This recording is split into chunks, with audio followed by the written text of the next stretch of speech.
Chapter 5 Advice from a Caterpillar. The caterpillar and Alice looked at each other for some time in silence. At last, the caterpillar asked in a sleepy voice, "Who are you?" said the caterpillar. I hardly know, sir. At least I know who I was when I got up this morning, but I think I must have been changed several times since then," Alice replied. "You," said the caterpillar scornfully. "Who are you?"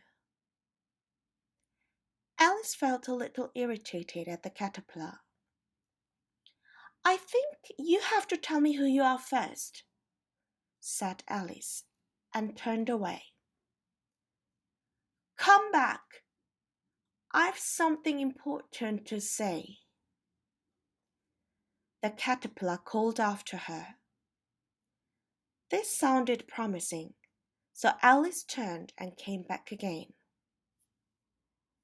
In a minute or two, the caterpillar yawned once or twice and crawled away into the grass, merely saying, "One side of mushroom will make you grow taller, and the other side will make you grow shorter," said the caterpillar, and soon it was out of sight. Alice broke off a bit of the edge with each hand. She nibbled a little of the right-hand bit to try the effect.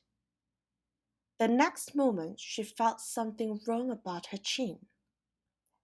It had struck her foot. She was so frightened by this very sudden change, so she set to work at once to eat some of the other bit. This time she found that her shoulders were nowhere to be found with the long neck. All she could see was a sea of green leaves. At least she could bend about easily in any direction, like a serpent. Then a sharp hiss made her draw back in a hurry. A large pigeon had flown into her face and was beating her with its wings. "Serpent!" screamed the pigeon. "I've tried everywhere, but I must be on the lookout for serpents night and day." "I'm very sorry you've been annoyed," said Alice, who was beginning to see why it was upset. "But I'm not a serpent, I tell you. I'm a little girl."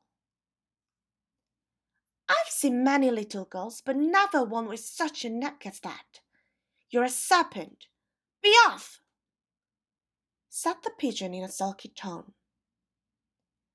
Alice crouched down among the trees as well as she could. Then she remembered that she still had mushroom in her hands. She nibbled first at one and then at the other, growing sometimes taller and sometimes shorter. Finally she had went back to her usual height.